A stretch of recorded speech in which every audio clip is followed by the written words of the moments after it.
with Coach Trish Hanna. It's time for Your Lane with Coach Trish Hanna. Yeah, it's time to empower, educate, and encourage your women to motivate you through whatever you've been going through. We can talk about it.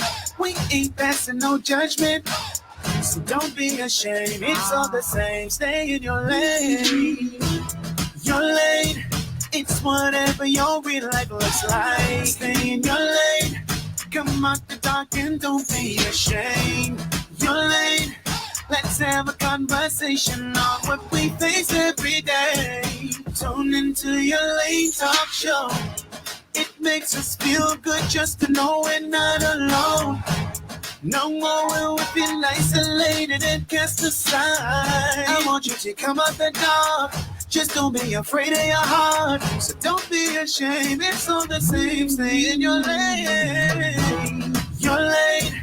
It's whatever your real life looks like. Stay in your lane. Come out the dark and don't be ashamed. Your lane. Let's have a conversation on what we face every day. It's Your Lane Talk Show with Coach Trish Hanna. All right. Hello. Happy Sunday, everyone. Woo-hoo! I'm feeling good today. I'm feeling good. Welcome, everyone, to Your Lane. This is episode 59? Yeah. Your Lane, episode 59. This is a talk show where we encourage, empower, and educate women of all ages. So if you're tuning in for the very first time and you notice that I keep saying women, that's because it's for women. But of course, we know that we do have men that tune in as well. And so I want to thank you, gentlemen, for still tuning in and still sharing your thoughts. We're live on Your Lane Life Coaching Facebook page. So if you want to go ahead and go on onto the link right there so you can see not only myself, but the guest that I have not in studio. She's going to be virtual. You can go on to Your Lane Talk Show where we'll be live there. You can see beautiful faces on here, right? All right. So last week was juicy. We had two ladies, right? Two ladies that came in. One really didn't really want to be anonymous, but she was like, anyway, if they know my voice, they know my voice. It doesn't matter. But these two ladies came in and they shared the fact that they were sweethearts to married men. And not one, not two, not three, four different men at four different times throughout their lives.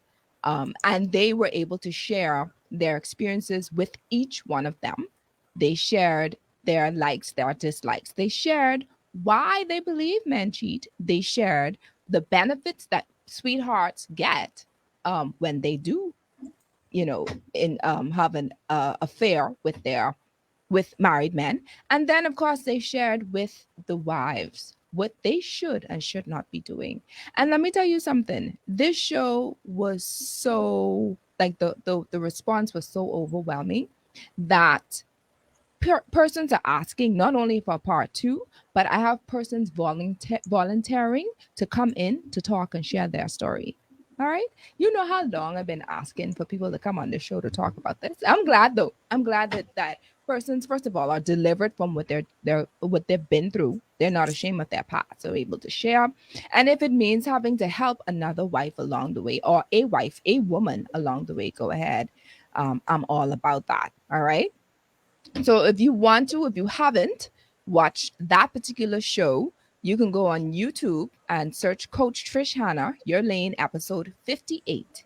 I was the other woman. Please like and subscribe when you do that. All right. And not only that, I have a little story, right? Real quick. So there's someone that reached out to me after watching this particular show, and she was also a sweetheart to, I think she said two men. And she said to me, I don't like the way that the women that you had on your show, the way that they conducted themselves. Right. So I was like, okay, what are you talking about? And she goes, well, they made it seem as if sweetheart and is so like the way that they acted. It wasn't. Um, in other words, I can't. Sorry, I don't remember how she said it, but in other words, she was saying that they weren't classy. They weren't classy in the way that they were doing things, the way that they were sharing, etc. So she said, not everyone that sweethearts does things that way. So I said, okay, well, how do they do it? So she started to explain, and I cut her off, and I said, well, sweetheart, there's no real classy way of sweethearting. I mean, you have an affair with some other woman, man. That man ain't yours. So I mean, you could pretty it up and put a bow on it, but it's still raunchy. You know what I mean? Like it's just still doing something that you're not supposed to be doing. That person is not yours. So once the person is not yours, they're somebody else's. Whether you they may be separated at the time on or they, it doesn't matter where they stand. Once they are still legally married, they're not yours. That man belongs to somebody else. So, long story short, she's going to be one out of the other because there's another one that's coming on for part 2. So, she'll share what she would say, what I would say she said, her classy way um, of sweethearting. So, I didn't know there were categories. Did you know there were categories? Never heard about categories. So, all right. So, if you got to share your story, sis. I'm mad at you. All right. So, this particular show, the reason why I want to uh, use this show at this particular time is because of the overwhelming responses that I received from last week's show.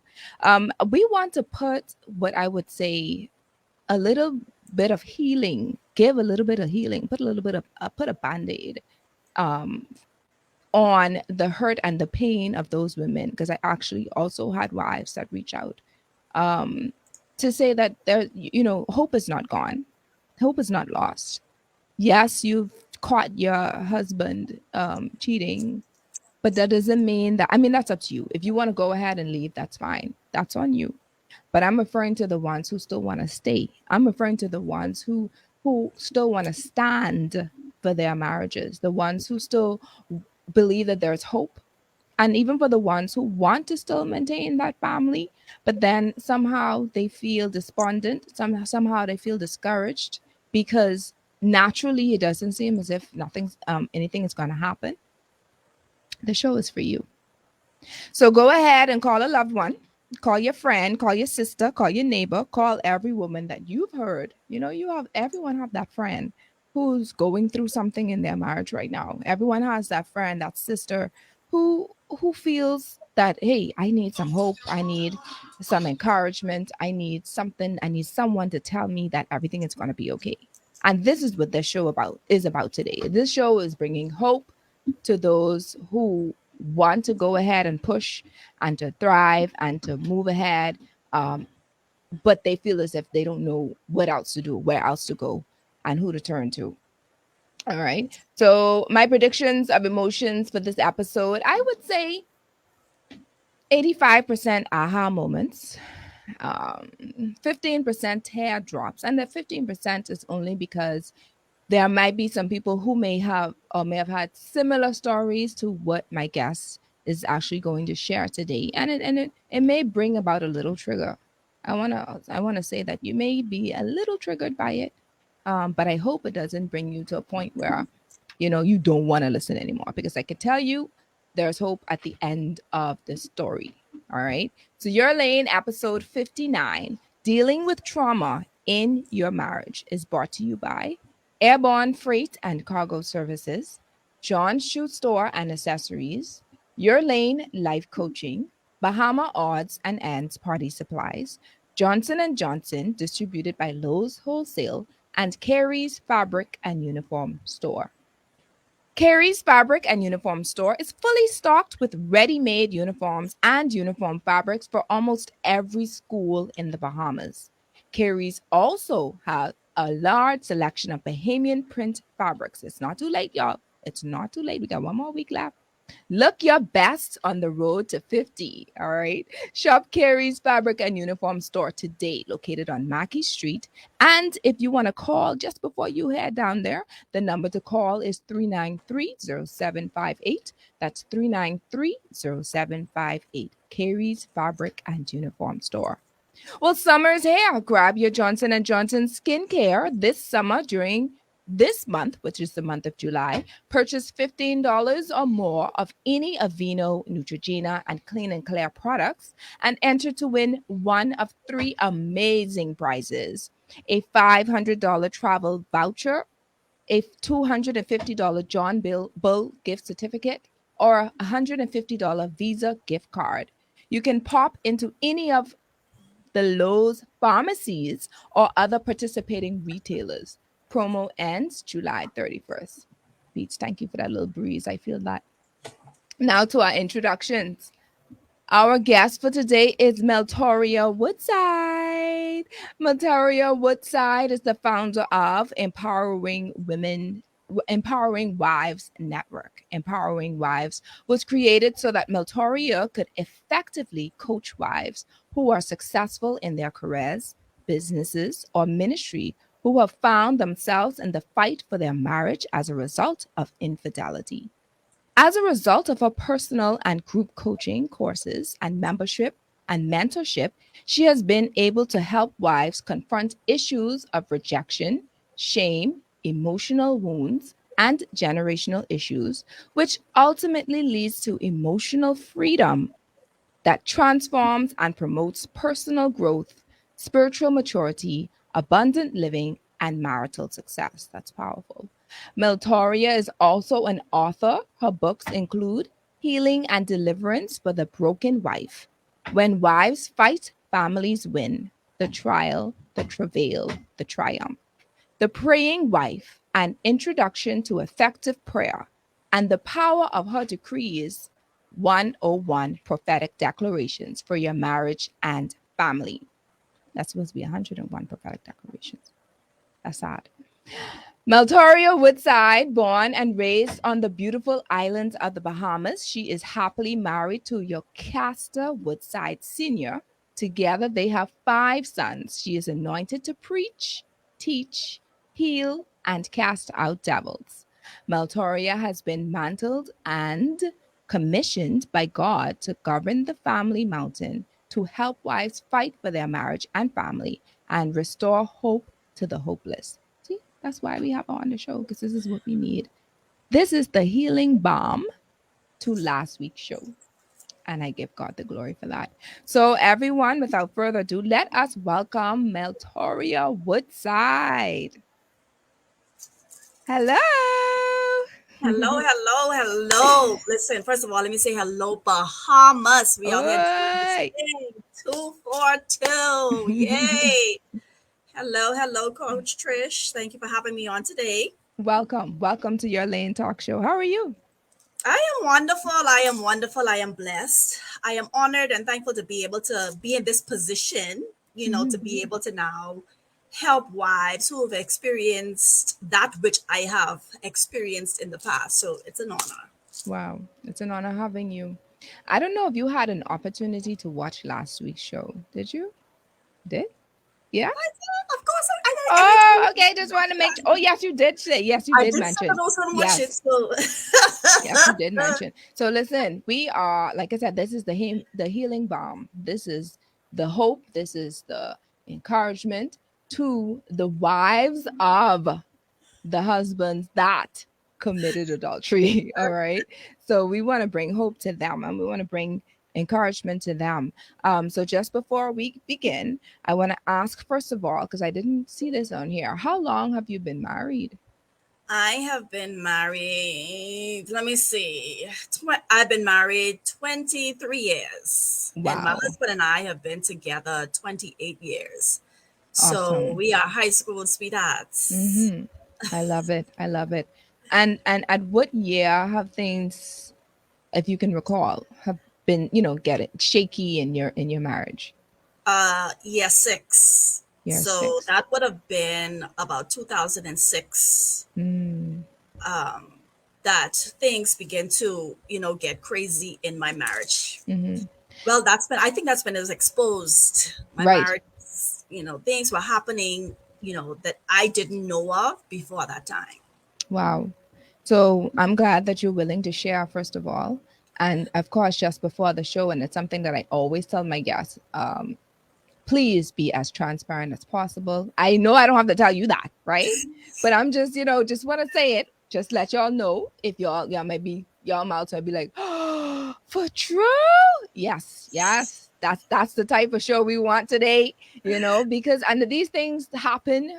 I heard a bit of your testimony on on YouTube, so I hear about these things all the time as a coach as well. So, for some people who may be thinking that they're the only one going through it, just tune in, because you're going to realize that, hey, you think you're the only one, you're not the only one, or you think your problem is bad, somebody else's problem is worse. Right? So without further ado, Maltoria, can you please share? Let's start from, I guess, wherever you want to start from and work our way.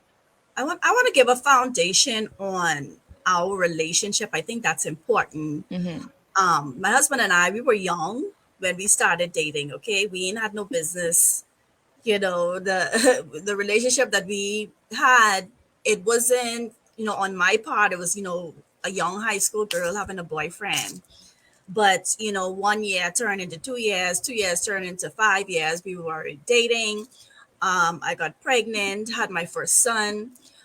We were best friends, okay?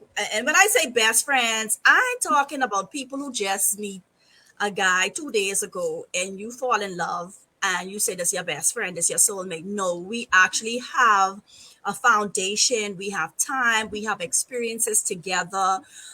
We both actually grew up in Eleuthera. He was his father was a sergeant, and we went to primary school together. So we knew each other for that time. Lord knows we had no business seeing each other at that time, but we just knew each other.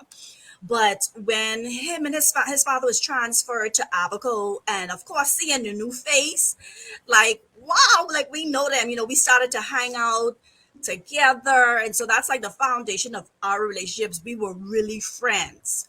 And after a period of time, he started to express interest in me beyond friends, right? And me personally, I wasn't too interested in that because he was taller than I was, and he was a little bit older than I was, and I just wasn't my cup of tea. But his pursuit of me really captured my attention. We started dating, I think back in 1995. And our relationship progressed from there. So we were fun times, happy times, memorable times. Like we were friends. And then we moved into getting married. We got married in 2000. Again, just a great relationship. I thought that I was, God's favorite girl because, here it is. I have a man that treats me amazing, nothing lacking, nothing missing. Even up until the time, 6 years later, when I found out that my husband was cheating, when I tell you that was the most devastating time for me, it was the most devastating time because we didn't have those, arguments. We didn't have anything, wasn't nothing lacking on his part towards me. His attitude did not change towards me. It was just always there. And so I almost lost my mind, right? Because how did I get here? How did I get here when I've been doing what society says a woman should do in order to keep her husband? Yeah. Right. And let me tell you guys how I found out that my husband was cheating. We were having our second son. So I was well on 8 months pregnant, and I had to go get a checkup because I had to get rushed. I was rushed to the United States because I was having some complications. And so because of the complications I was having, I decided I'll stay over there to finish up my pregnancy. And so now here it is. Now I go on to the doctor, doctor running this prenatal test because I'm a new patient. I've already done these things back home. But now because of the medical issues that I started having, they started to do like everything all over again. And let me tell you something. To find out that I had an STD. Okay. Now, I think I'm a smart girl. I thought I was a smart girl back then. Right? Thankfully, it was curable. To God be the glory. But is there another way to get this? I looked at the nurse. I was like, is there another way? Because of the relationship that my husband and I had, this had to be a mistake, No right? way. Could I jump on me while I was using the bathroom or something? Like, it was, in my mind, there was no possible way that this was possible. Yeah. But after that sinking a little bit, I burst out in tears because, like, when, how, who, what, where, why, all these things was just going on in my mind. Let me tell you something. My eyes was blood red. Okay, and the doctor tried to console me, like, this is something that sometimes people have it for a long time and it's dormant. I said, we were together from we were kids. There was Yeah. no way this could have been lingering from something else. So, anyways, you guys, at that point, like my whole relationship flashed before my eyes because, of course, now I'm trying to figure out how, when, where, who, what, why. All these questions are going in my mind. I'm trying to figure out because, like I said, people say you had to have signs. Listening, I was so naive, right? Because of the great relationship that we had, I saw, but I didn't see. Yeah. Okay.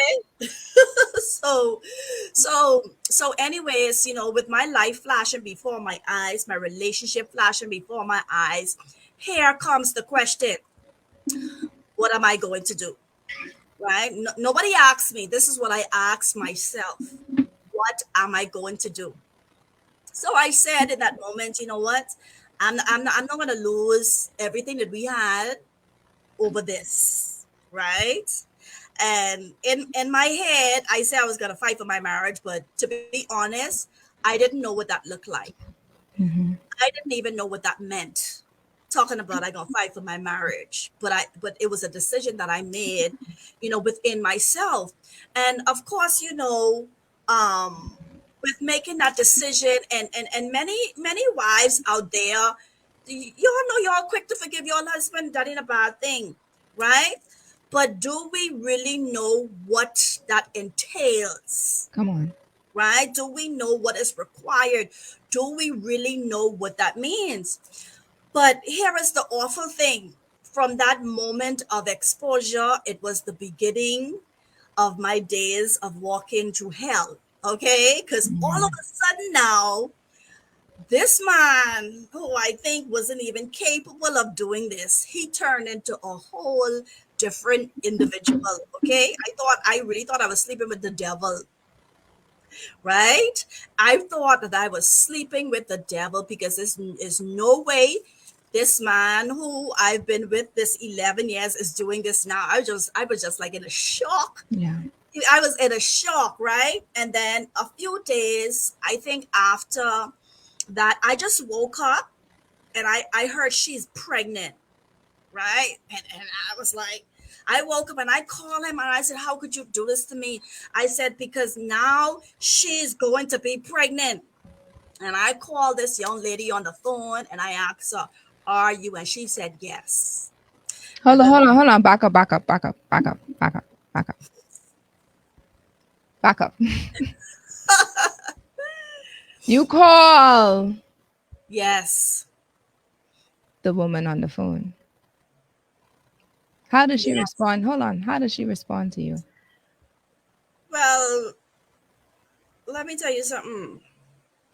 This whole, you know, a lot of women that find themselves in a relationship with a married man, they acquire this certain attitudes. Yeah. Okay, they they acquire an attitude. Okay, this spirit comes with a character.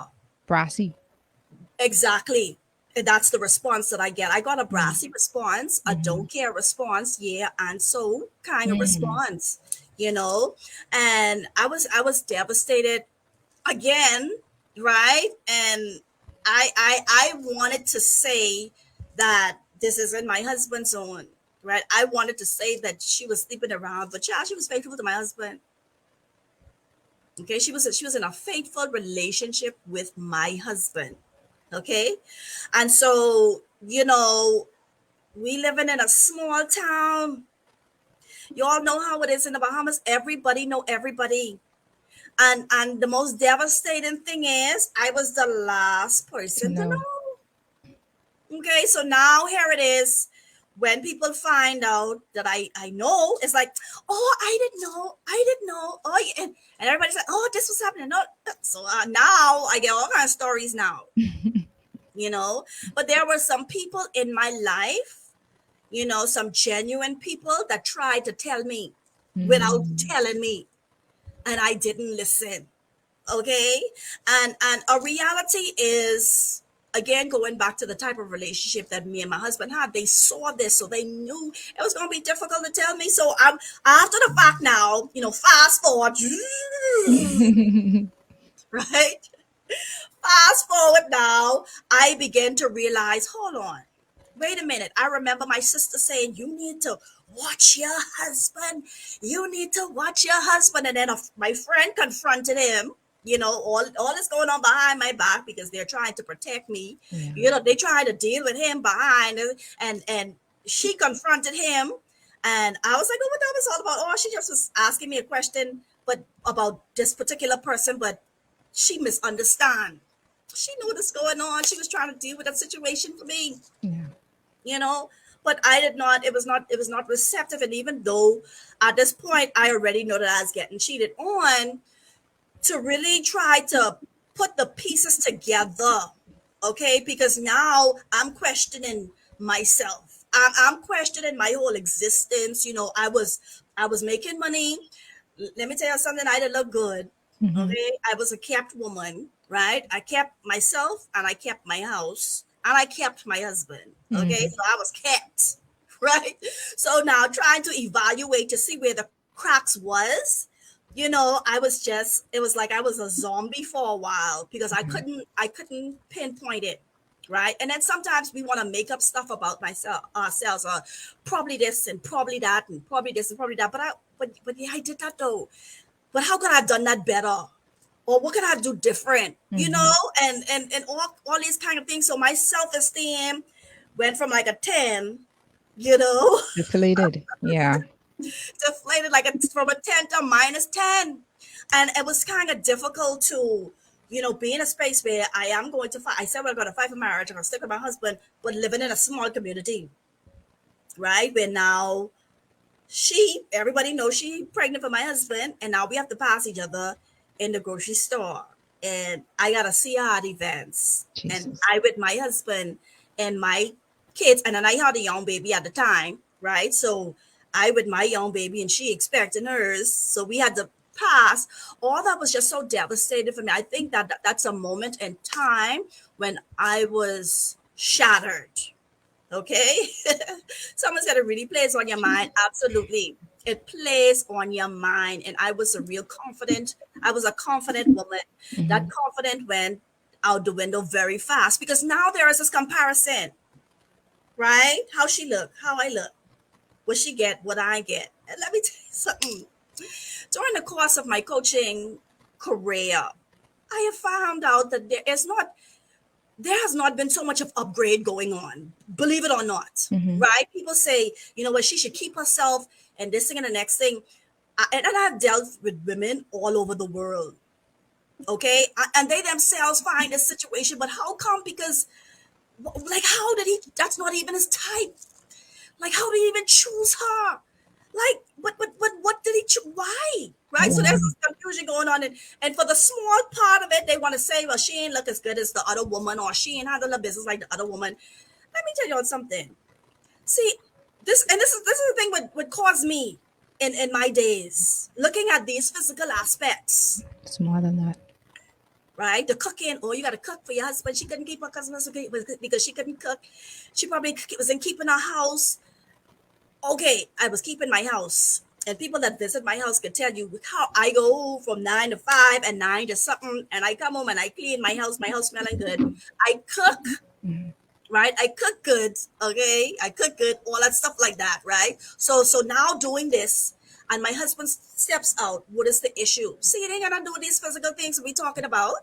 Let's take a break real quick because we want to make sure the ladies listening out there, especially wives, those in relationships, know that it's not always physical.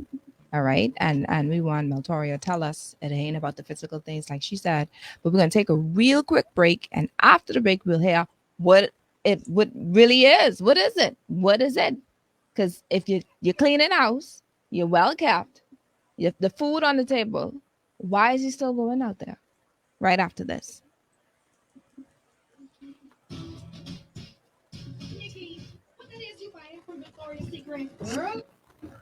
So awesome. So we're still live on Facebook. To my Facebook audience, thank you so much for tuning in. If you have any questions, go ahead and shoot them there.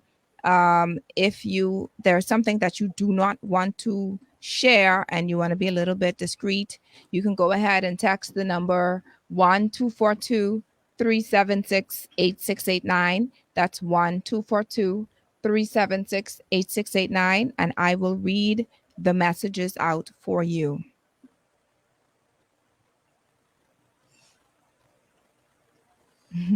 See, I already got a message with that one.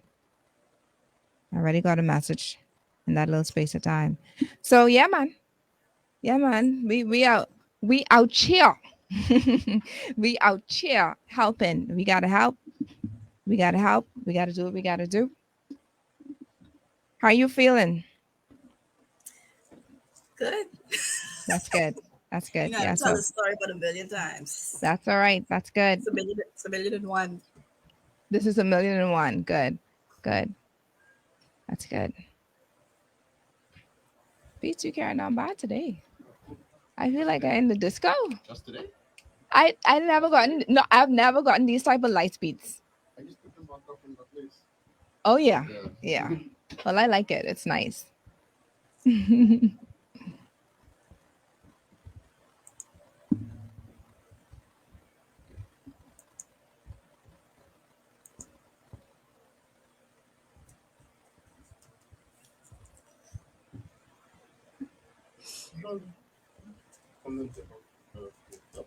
No? Why? It's yeah. That's that. Oh, thank you. That's I got you. Thank you so much. Thank you, Adassa. Adassa, I have with me in studio, Adassa Maltoria. She comes in with us every once in a while, and then of course my producer Beats is on, and they both ask questions from time to time. All right. Okay.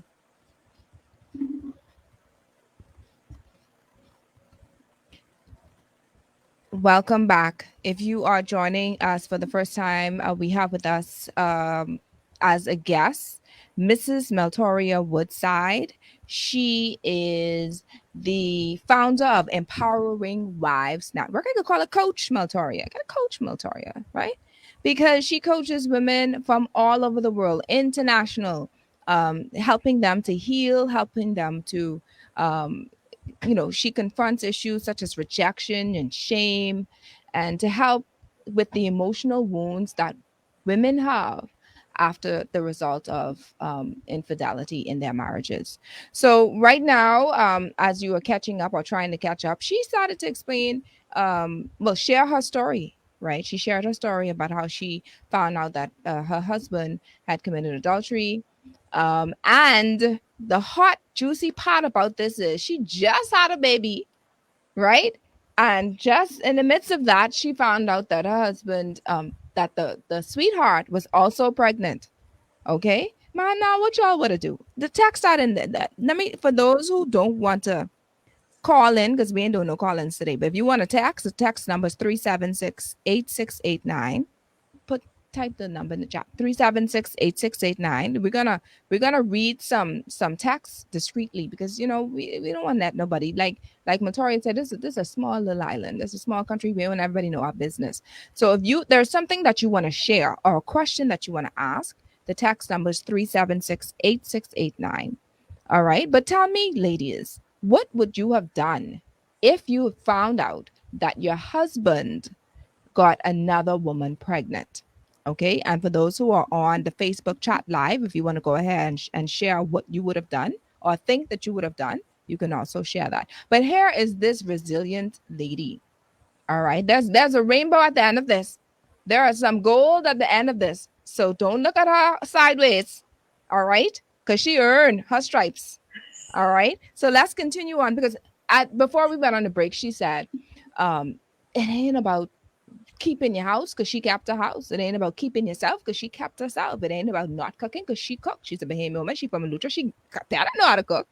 So what? Okay. Snap. So what was it then? Or what is it that we're lacking as wives, as women?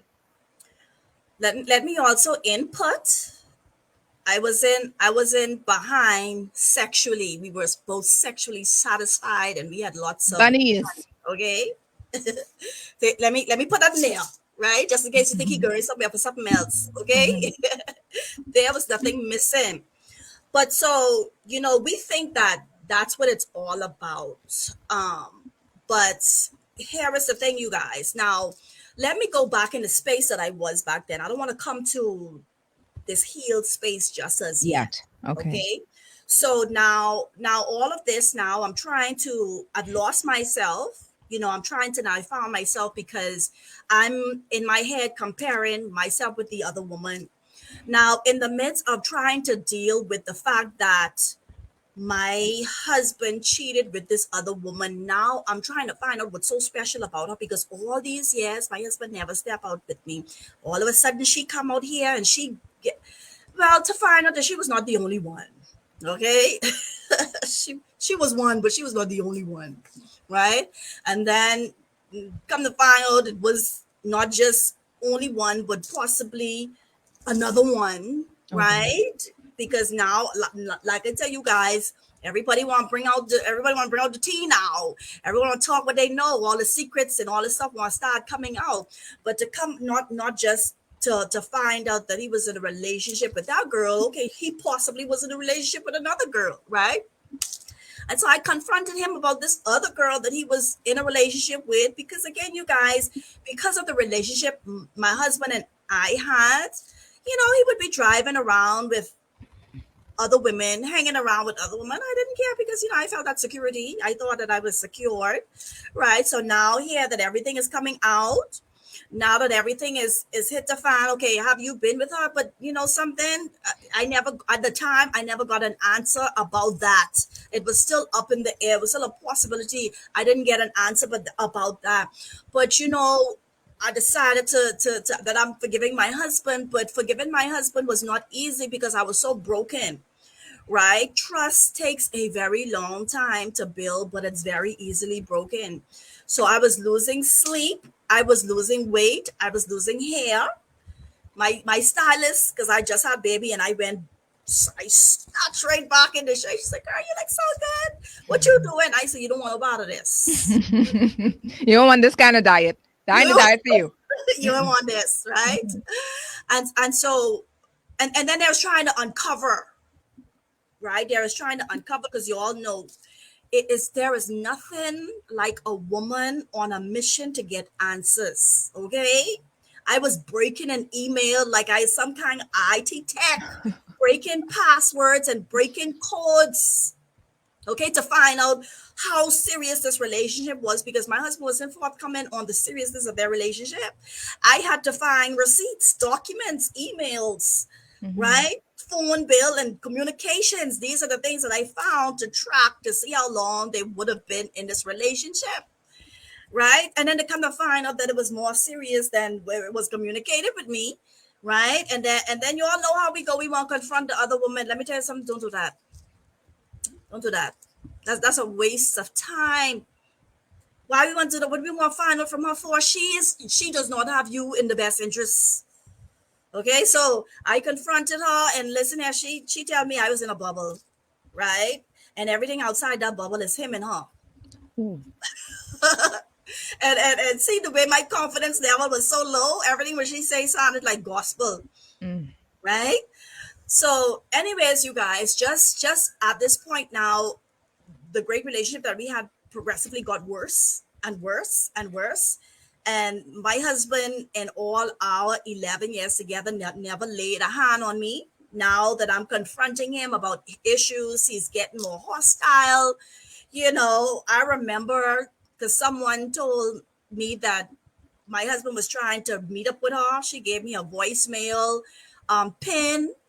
She let me have a voicemail. I was confronting him about it. He wanted to know where this come from. Let me tell y'all something. My husband, he hit me side my face. I dropped to the floor, and that was the first time in our entire relationship that my husband ever put his hands on me. I tell you guys, I thought I was sleeping with the devil. Like, who is this? But because now it was like a veil was removed from my face, and I began to realize who my husband was. I always tell people that my husband was a white collar gangster. Okay. My husband was working in the bank, but he was running the streets. Right. And I knew about it to some extent because I wasn't in his business. Right. And he didn't share his business with me as far as what he was doing out in them streets. And plus, I was a woman of God at the time. When we first got together, we was doing the same things, running the clubs and all that stuff like that. I found Christ, he didn't. So I respected that he didn't. Right. So I when he go out 2-3 o'clock in the morning, that's what we used to do when we was doing it. So he was doing it, wasn't no problem. You understand? He was going to concerts. When we was going to concert, we was going to concert. I'm not going to concerts anymore, so he could go to concerts. This is why I tell people that I didn't see changes, but I can see how he had so much liberty to do it, and he had so much liberty to do it in my face because I was blind. I didn't see, right? So now, with all this brokenness going on, I wrote a book, Healing and Deliverance for the Broken Wife. I think it's important for you guys who are out there to go and get a copy of that, because there was one thing particularly that is important in order for me to really be on this journey of healing, right? There is one key that is important, and that's forgiveness. Yeah. Right? Because let me tell you something. Society has given us a definition of forgiveness that don't really line up with the forgiveness that God is requiring us to do. Right? For society has portrayed forgiveness in a way that it causes us to really not identify why it's important to forgive others who have hurt us, who has disappointed us, whatever the case may be. But I learned that in order for me to move forward, and let me tell you something, I was moving forward. Now, initially, my husband was very difficult, and I tried to be, that wife, accepting his child, because I said, if I'm going to forgive him, I can't be out there talking about I forgive my husband, but I want to do the job. Listen here, that's oxymoron, right? just before you start talking about, bringing the child in, is there anything that I know you say you were well kept, which is fine, but can you own up to anything that may have caused him to step out? Something, I wish my husband was here, and I was thinking about this because it's unbelievable. There is nothing that I can own up to that would say would cause him to step out, right? And that's genuinely a fact. And I asked my husband this about 1,000,001 times. Okay, if there's something that I could have do different, what would it be? Yeah. He said, honey, it's not you. You didn't do anything. So I know that there are cases out there where the women push their husband and it was overboard and they just end up stepping out there. But even in me being a Christian and my husband not, I was still there. If he wanted me to go to a concert, I was there. If he wanted me to go to a club, I'm dressing up in the club. I'm going to be there, right? When he want me to hang out with him and his friends and play video games, I'm there. Right? Good wife. Come on. Good wife. Because we were friends. This is what we did. Yes. So he wanted, my husband liked fishing. I'm on the boat. I'm on the rocks. Right there. Sometimes after I get off from work, he won't hop in the boat and go fishing. I'm there in my heels and suit, and go straight from my work to the boat, and we go out to see fishing. Okay. So here's my next question for you, because there had to have been a point where he was spending time with the other ladies. did you see the decline in him wanting your presence around? So this is so see this is the thing where I mentioned earlier where I respect that he was saved and I wasn't. I mean that I was saved and he wasn't, right? Because a lot of the outings that he did, I when I wasn't saved, I would have done too, right? So for him to be out like he was out, it wasn't unusual. But when I needed him, he was there, right? And okay, I was in the church, right? So he dropped me to church, and I had a church for 2 hours, and he picked me up after I come from church, right? We spent lunch hours together. When he dropped me to work, and we out to lunch together every single day, and that didn't change. Those things didn't change. Okay, so when I needed to go where I needed to go, he was always there. Family outings. If I want to go on the beach, we going on the beach as a family. And then when he dropped me home, then he go hang out with his friends. But that wasn't unusual. So see why I'm really trying to tell people all these physical stuff ain't it, right? And so let me get to that. Let me fast forward to where I'm at now with the understanding that I had to come to, because I just started praying for my husband. I'm praying that, he turned away from this, he stopped doing this and all this stuff like that. But there was a moment in time when I stopped crying and asking the Lord to change him and stop this and stop that, when I began to just bind and rebuke every generational curse, every operation in his bloodline, detach him from the operations of his ancestors in the name of Jesus. Now, at the time when I was doing that, I really didn't understand how deeply that went, right? But here is when my eyes were open, when I realized that I was going to a lot of family functions, and his uncles get 3 children the same age by 3 different women, right? The uncle married me there with a sweetheart. And this is something that I always saw. But I thought somehow that I was shielded from this. The exception. I tell you, God's gift. I thought I was different, and I thought I was special.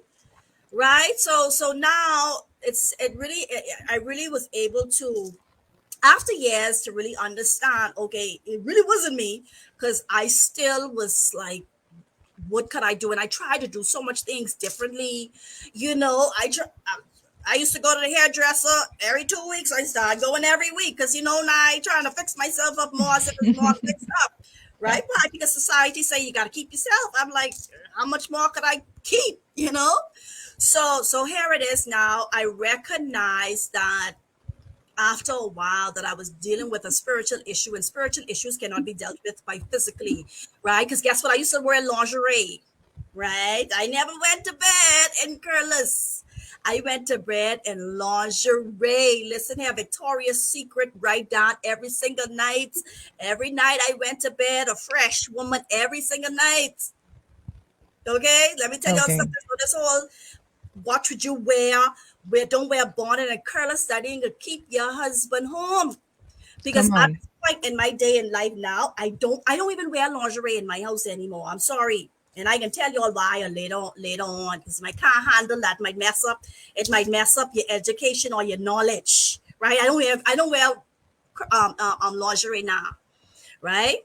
Now I still keep going to sleep fresh and sweet, because I just like doing that, right? But anyhow, so I recognized that this was indeed not a physical issue.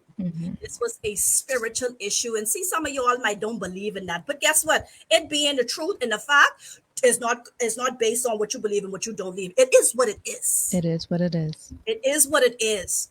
And one thing that I thought was just so crazy, and the Lord showed me this. You all might not have seen anyone like this, but there was this particular lady that just the Lord really showed me. Listen, as she was dragging her feet, listen, her heel black, her house, oh Lord, she really needed to clean her house. You can be cleaning other people's house, you can't clean your house, but guess what? Her husband was faithful. That messed me up. Like, what? Because why? It has nothing to do with that. It has nothing to do with that. And then you have people that are not married. They fornicating for 15 years faithfully to each other. Never stepped out. And once they get married, my God, Fine. they don't last. Why is that? The institution of marriage is a marriage that is set. Hold on. Let me backtrack because we in 2023. The institution of marriage between a man and a woman Thank you. is set up and ordained by God. Okay? This is the foundation in which God wants to build his structure. This is the foundation. The enemy is coming up against that. Right? So it doesn't, when we find out that we probably ain't cook or we probably say something, it still go back to this thing here, that the enemy don't want this marriage thing between a man to work. That's it right there. There are some people out there. I've had this woman who I've coached. I was just as confused as her because she said, "Woman of God, we didn't fornicate. I did. This is the first time. He's the first man that I've been with. I'm the first woman that they've been with. We had a prophetic word about our marriage. We saw our marriage. We waited for our marriage. Why are we still here?" I say, is his father faithful to his mother? Is your father faithful to your mother? And there lies the issue, right? And let me tell you something. If you find it in your father, your grandfather, your great-grandfather, more than likely, the Bible said a curse without a cause cannot stand, right? And so a lot of us, unknown to ourselves, the cause is just waiting for the opportunity. And the opportunity didn't have to be something that the wife did. Right? It didn't have to be anything that surrounding it. Could be the husband, because of this curse surrounding your family. If you lust after the woman, you're gonna fall on your face, right? And so now here it is. I realize that his family is a factor that I never took into consideration. And I heard you say it in your last broadcast. For those of you who are entering into a marriage, his family matters. How they work matters. Their attitudes matters. Their issues matters, because guess what? That's what you're marrying in. Now, although I'm not going to say because they may have family issues, it does not, don't throw them away, but at least you have this awareness of what was the possibility, what you got to deal with. Okay, because like I said, my husband wasn't the type that I ever thought was possible to do this.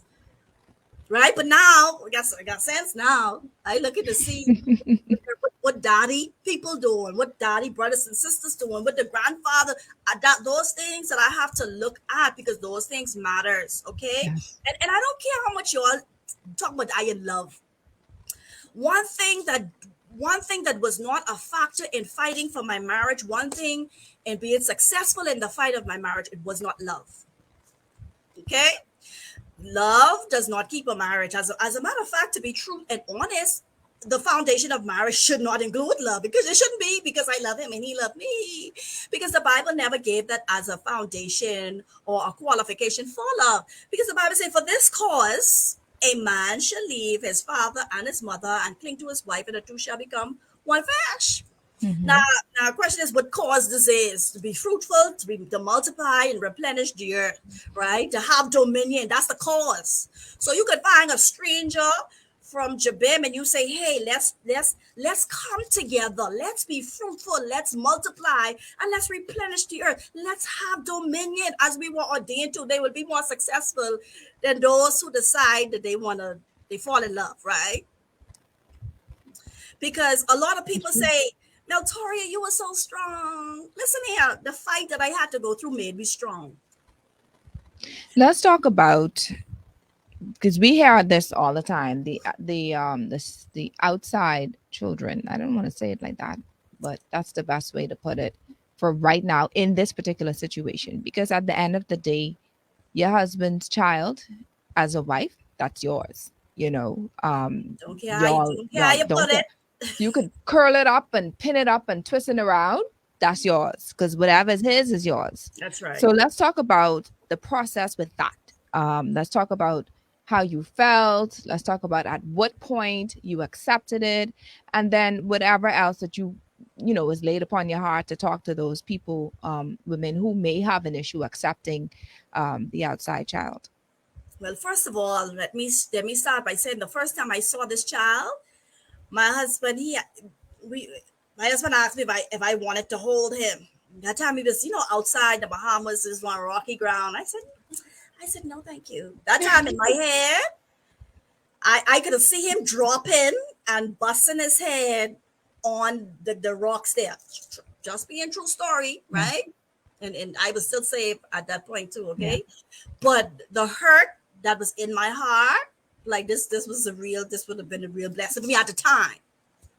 So I decided that I was going to accept this child. I thought I was going to embrace this child. I said I was going to love this child, but let me tell you something.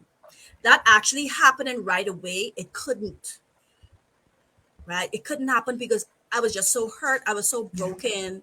And I wanted to. There was a point in the relationship that I asked the girl, I said, let me take the child, because she was young, she wasn't working, and she was really looking for my husband's support. And I was not really open to supporting, outside of my children at the time, to say, okay, he doing for the bit. I wasn't ready for that.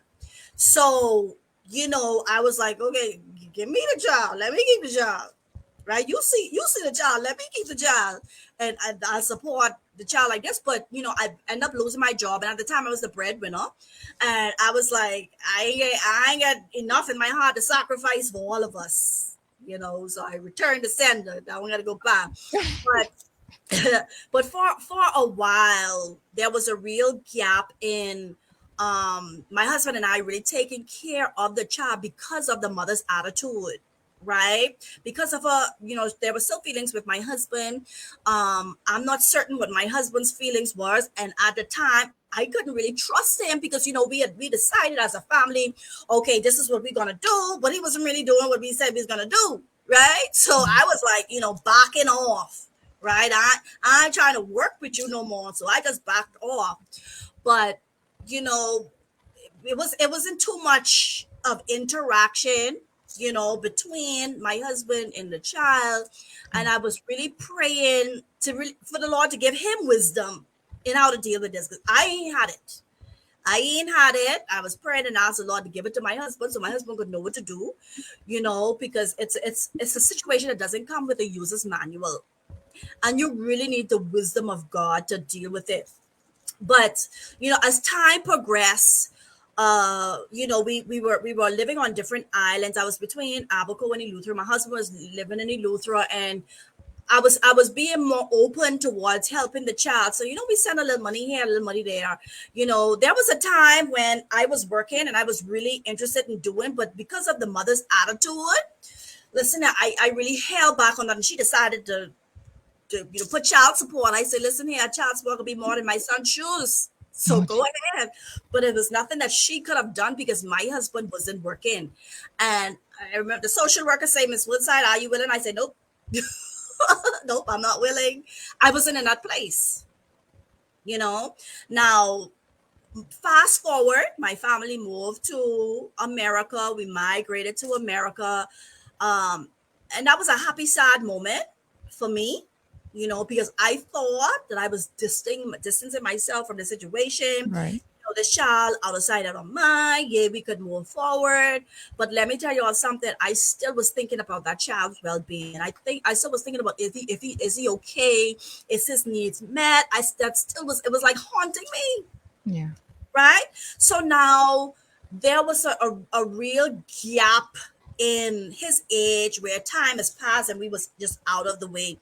And I remember getting a call one time, she was like, he want to see his father. But the great thing about it was I had a time when I was really working on myself. And this is important in fighting for your marriage. I know that You want to do all these things, straighten up your life, straighten out your home, learn how to cook, learn how to fix yourself, fix your hair, and all that stuff like that. But there is a spiritual aspect that cannot be neglected, because there is where you will find success. Yeah. I had to focus on my spiritual maturity, my spiritual relationship, my spiritual relationship with God. Okay, because again, you guys, going back to what I've said about a million times, this has nothing to do with the physical part of it. Okay, so you could dress up, do all the things that you want to do, flip from the chandelier, land right on. You know what? It's still ain't a change. Your husband, right? You could listen here. You could meet him at the front door with the pedals to your bedroom. That's not going to change what's happening on the inside. There is the realm called the spirit that's not going to Come change on. anything. So, in order for me to be able to make substantial changes in what I wanted in my marriage, I understand that those changes come from the realm of the spirit. And listen, I was in no position to deal with the realm of the spirit, because why? Again, we only focusing on the physical aspect of it. So then, when I even came to a point where I said, okay, God, if you can't fix this, then this cannot be fixed, and I'll be okay with it. But from that moment on, I really began to focus on my relationship with God. And let me tell you something, my mind was still back in my trauma, right? But now I learned that I had to be more intentional in what I was doing. Yeah, listen here. So, but I just have to, let me just say this. I cannot not say this, right? I was baffled to hear of the young lady. She said she was in the middle of seeking God, or on her spiritual journey, and still find herself in multiple relationships with married men, right? I was trying to really fathom that, right? Because when you're on a spiritual journey, that means you're going on a new path, right? Just right. So in this new path, I went on that spiritual journey where I was now reading my word, right?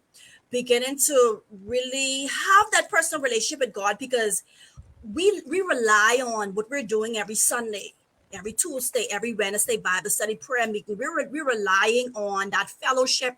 But now this level that I needed to go to called for personal intimacy, Yes. right? Personal intimacy with God. Because let me tell you something, at that point, whatever I had learned up until that point, going to church, I was a youth pastor, I was a dance minister, and I found myself in this situation, and I was mad at God. Okay. I was so mad at God that I too found myself in an extramarital affair, because I was mad at God. I was mad at God. I was mad at my husband. So, all things loose now, Yeah. right? And then I had a self-esteem issue. So when I started getting compliments, I didn't know how to handle them. I used to know how to handle them before, but after that, I didn't know how to handle them. So, anyways, I was mad at God, because I over here taking care of your business, God, you ain't taking care of my business. But I had to come up from that slum, right? And then deal with myself, deal with Maltoria's spirit, right? A lot of times we're going to church Monday, Tuesday, Wednesday, Thursday, Friday, Saturday, but that don't mean we're dealing with our spirit. We have to have an intimate relationship with God. When it's time for you to get in your Bible, that ain't because we haven't Bible study. That's because God, I want to see what you say. Right? When we have this lifestyle of prayer, it's not because we haven't prayer meetings. No, because I need to hear what God is saying. And so this personal relationship with God, now that I begin to have it, really begin to open up my eyes and the true issues that I was facing. Yes. That we wrestle not against flesh and blood, but against principality, powers, rulers of the dark world in heavenly places. Yes. You cannot wrestle with principality and power by running a hot tub with roses in it and wine glass and cooking a steak. So how can this be avoided? Right? Because a lot of people want to know, how could this be avoided? Because we now get cheated on, we found ourselves reactive. We are reacting to what has happened. But we have to shift gears, and we got to get in a place where we are proactive. But those of you who are not married, your husband ain't cheat on you yet, get on your knees and pray and begin to bind and rebuke every power, every evil spirit from the household of wickedness that is trying to come against your family. You can't wait till it happens. You got to get in before. right? And you might say your husband can't do it, but let me tell you something. The Bible said the arms of flesh will fail you. A lot of times, husband will cheat on their wife. They're awful men. They are men who have fallen into the trap of the enemy. Yes. The women who cheating, they ain't nothing but pawns of hell, right? Because guess what? This is not against anyone. This is a reality. The enemy cannot operate, right, without a physical body. And when you see the enemy is operating, that means he have found himself a willing body to find expression. A woman Absolutely. who is committing adultery is no different than a man who is abusing a child. Okay, we like to look at that and, oh my gosh, how could he do that? This is a different spirit saying master, right? Different spirit saying master. So what you have to do now that you find yourself in this situation, you need to learn how to pray. So let's You go there. Let's go okay? there. You Let's got to do it. learn how to pray, right? Because um we need to know that, as you've stated, that we don't wrestle against flesh and blood. So what women we tend to do is we look at the person and we get mad at the person and we stop talking to the person, and I'm saying the person, the husband, your husband, and all these other things, but we don't understand the spiritual implications of it all. All. And everything everything is spiritual. Every single thing is spiritual.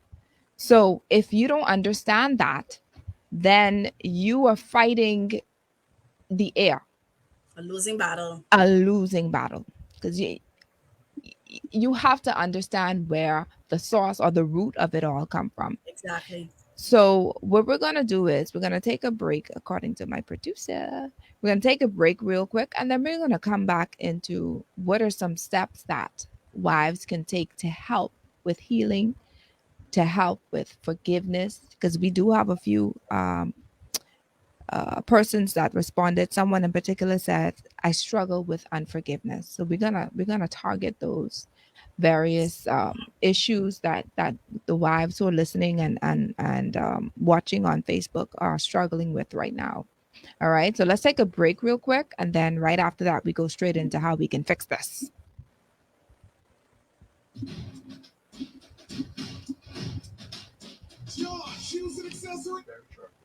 Okay, good. Turn the commercial down for me. All right, so let's see if we could go through some of these messages. Someone says people don't realize that Christians are still human and don't be in the spirit 24/7. Hence, why believers have to pray without ceasing to minimize evil thoughts and actions. That is so true. You could be a Christian, you could be a believer, but not all the time. We have it together, right? Right. Mm-hmm. At most times, our flesh responds before we actually catch ourselves to say, "Okay, this is what we should do." Right. Right. But there's a scripture for that came to mind just now. We should be quick to listen, slow to speak, and slow to become angry. So if it means having to exercise that particular discipline, then we have to do it, because I can tell you, some of the responses even would said, child, I don't know what I'd do if I found out that my husband would have cheated, or my husband would have had another child outside of the relationship. Someone say hot grits. And so people respond differently, and I bet you, because most of the persons that tune into this are believers, so these are believers who are making these statements. And so yes, it happens, to the best of us. Someone also stated, first you must get yourself in a relationship with God before anything else, and Mm-hmm. everything will fall in line. Go in your war room and start tearing down some walls. That is so true.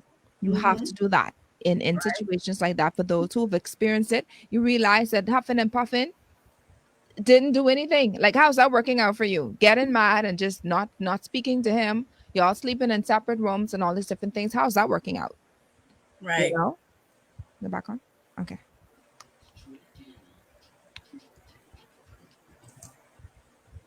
Welcome back.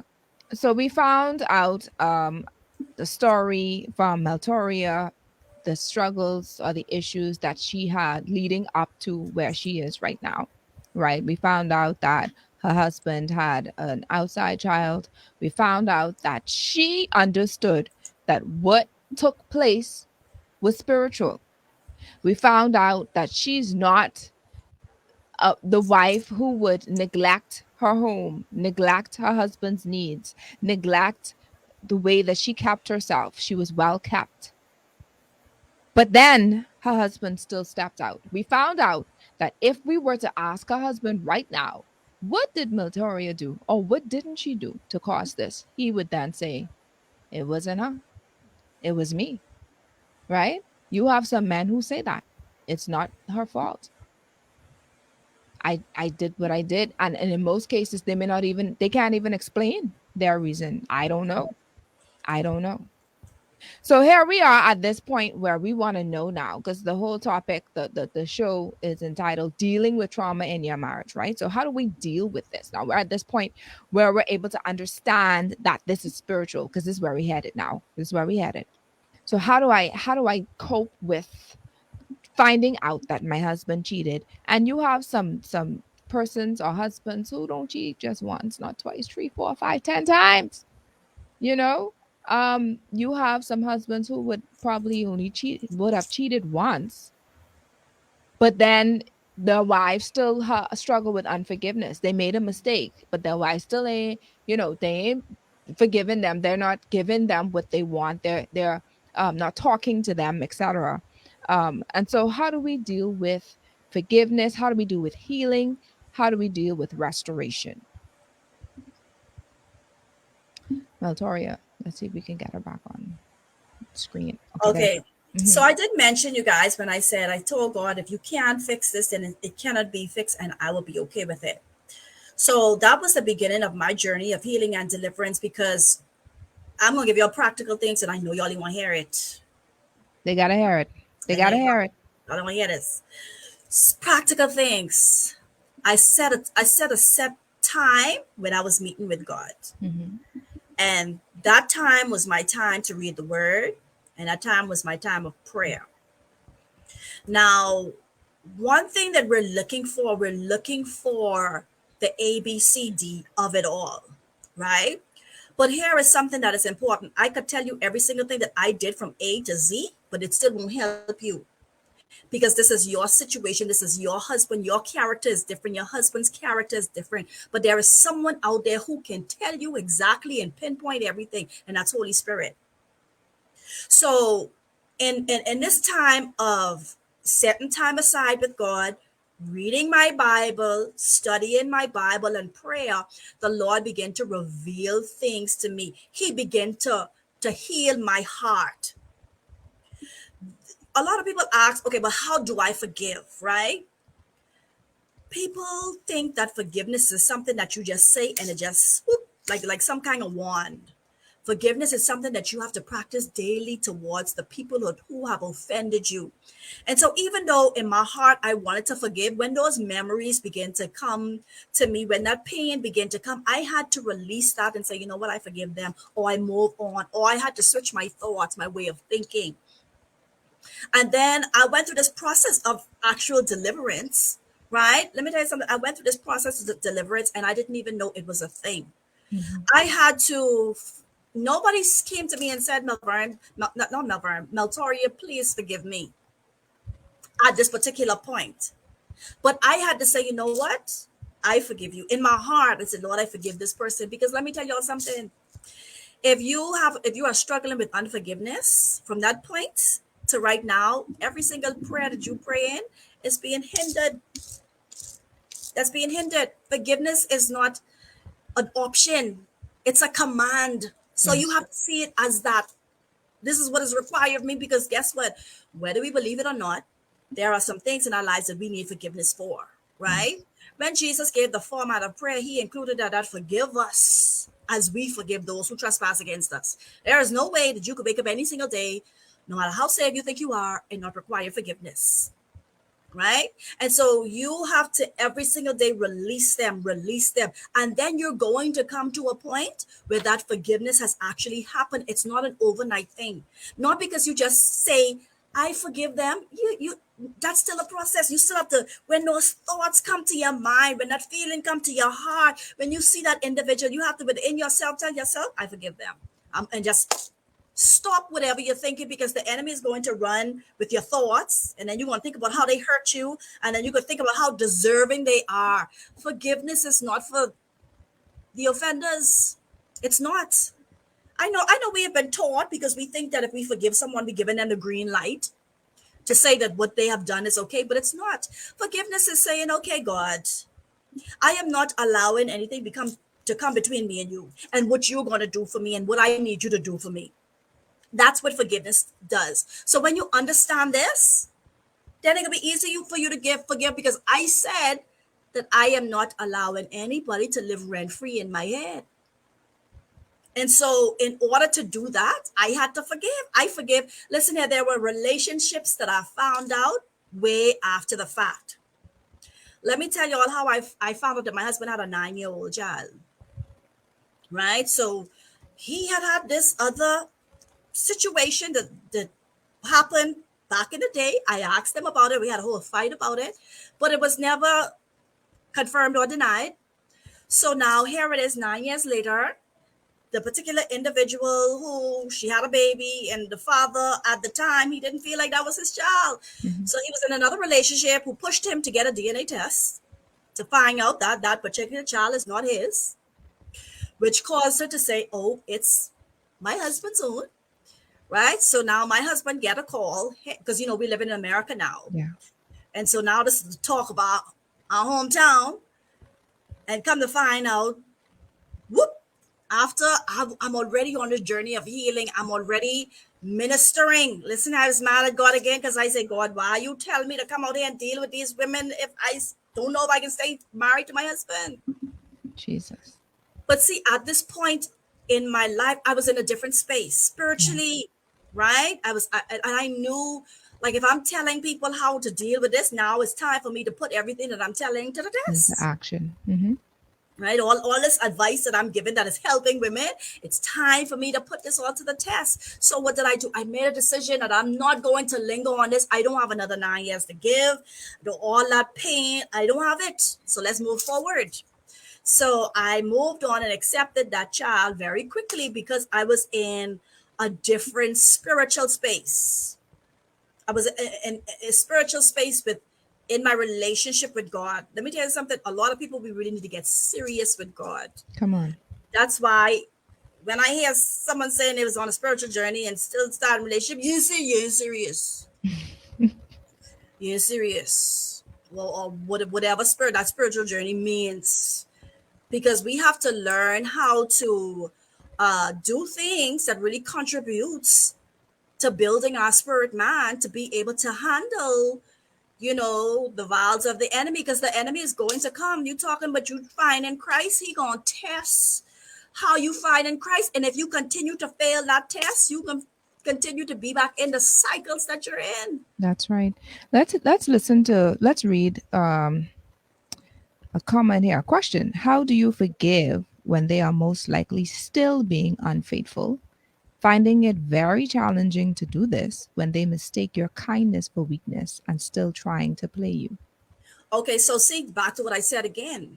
This is still the mentality that forgiveness is for them. Forgiveness is telling them that it's okay that what they're doing. Forgiveness is telling them, okay, you have a pass. Forgiveness is not for them, it's for you. Right? And especially if you're going to stand for your marriage and you're going to be out here praying and asking the Lord for restoration, then you have every single time forgive. Because again, you have to change your mindset on what forgiveness is and what actually it does. Right? Because forgiveness ain't for them. Forgiveness have absolutely nothing to do with the oppressor. That's right. It has everything to do with you. If you want to heal, if you want to be delivered, if you want to be sanctified, you gotta forgive. So every time you are hurt, forgive. And like I said, forgiveness is just not an overnight thing where you say you forgive and then whoop-de-whoop, everything's back to normal. Absolutely not. We see that all the time. We see people who we say we forgive and they still doing the same things that they doing, because of what? It's not about them. It's about you. The Bible said, who shall ascend to the hills of the Lord? He that has a clean hands and a pure heart. So you want to make sure that if the enemy get any type of ammunition, I give it to him. That's right. That is Right? absolutely correct. Now, the question I have for you, Maltoria, in your coaching time, what do women mostly come to you about? I mean, I know, we said what you do and who you are. But what seems to be the most common complaint from women? And infidelity. Infidelity is the issue that a lot of people is having, right? And a lot of people, I have people dealing in their second and third marriage. That's another thing that is common because, okay, why you leave your first marriage? Because cheated. Okay, then your second married husband cheated. So clearly, divorce is not the answer, right? So you can't hear me? No, sorry, not talking to the producer. Oh, Go ahead. okay, so divorce is not the answer. The answer is you got to stand and fight. You got to cut off the head of the snake. And whatever that snake looks like, you got to cut it off. That's why I say spiritual development is most important so that Holy Spirit could be able to guide you and point you in the direct direction of what you need to go. So even though a lot of people come to me to say, hey, I dealing with this. What do I do? Through my coaching, it's a lot of guidance, because society have already laid out a response to how we supposed to deal with this. You ain't want to talk to your husband, you ain't trying to have sex with your husband no more. You block on all these areas, you move out, you move somewhere, right? But that does not solve any problem. You have to be in a space now on how you are responding in this matter, right? How are you in the situation healing in the midst of your husband still cheating? One thing that a lot of people have a difficult time is understanding the season that they in, Yeah. right? They know their husband cheating, but they still want love and respect, right? They still want their husband to act like his wife. Listen, he already deceived and having another woman would make you think he could respect you in the season. One thing that I always tell people, listen, when we in winter, we don't go out in the tanks and the shorts because we already know we need to cover up. We need to go on with the long sleeve. We need jackets. We need the turtlenecks. We need to pull out the scarves. Come So on. you can't come out and say, go out and your tank top and your short pants say, oh, it's so cold. Why is it so cold? It's winter. This is what you're going through. We have a question. Oh, that's all? So hi everybody. So my question is, I know we've been talking a lot about the females that are having the issues with the men that are cheating, and I'm sure you've counseled a whole lot of persons. What about the women that's out there cheating and causing problems in their marriage? How have you dealt with that sort of situation and encourage them to not cause that type of friction within their marriage as well? You believe it or not, I've had those situations Mhm. where I've had that situation Hold where on. She's changing the whole dynamic of my show. I think if she coming to ask me something, that's okay. That's fine. yeah. You need to wait for part 2 of this particular topic. But go ahead. Let's hear this because I'm curious. I'm curious. Yeah, so I've actually did have wives who cheated on their husbands and now they want to straighten up and fly right, Mhm. right? So again, there is still they have to have that inner healing too, right? Because again, the whatever spirit that is operating is now operating within them. They're not they're being used by the spirit of adultery, the spirit of lust, the spirit of perversion, whatever it is operating is now using them. And now they're in a place where they're remorseful and now want their marriage restored. So yes, you take them through a journey of you know um owning up to what they have done, recognizing they're wrong, try to identify where the issue may have stemmed from. And a lot of them come with loneliness and a rejection. Oh, he wasn't doing this and he wasn't doing that. That always give people the idea that that's a grace to step out. But then when their eyes are open and realize, no, that's not it, you find that they too have had generational issues because they are a product of infidelity.